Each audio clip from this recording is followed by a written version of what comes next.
एक गोष्ट असते बायर पर्सनमध्ये ते म्हणजे पेन पॉइंट. ग्राहकाची ना समस्या कळाली पाहिजे आणि त्याला त्याचे सोल्युशन आपल्याला विकता आलं पाहिजे. फॉर एक्झाम्पल तुम्ही वेट लॉससाठी एखादा ग्रीन टी विकताय. तर त्याचा पेन पॉइंट आहे त्याला व्यायाम करायला वेळ मिळत नाही. सो असे तुम्हाला थोडे पेन पॉइंट शोधले पाहिजे.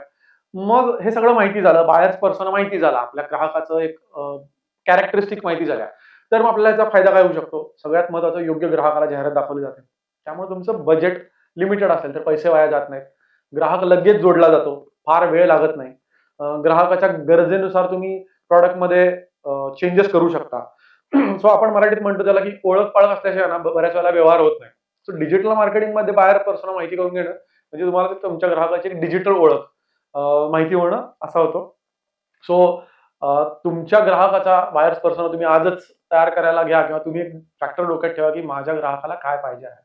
सो तुमचा आदर्श ग्राहक कोण आणि त्याच्यामध्ये मुख्य अडचण काय येते तुम्हाला शोधण्यात, हे जर तुम्ही कमेंटमध्ये सांगितला, तर कदाचित आपण पुढच्या व्हिडिओमध्ये याविषयी आणखी जास्त बोलू शकतो.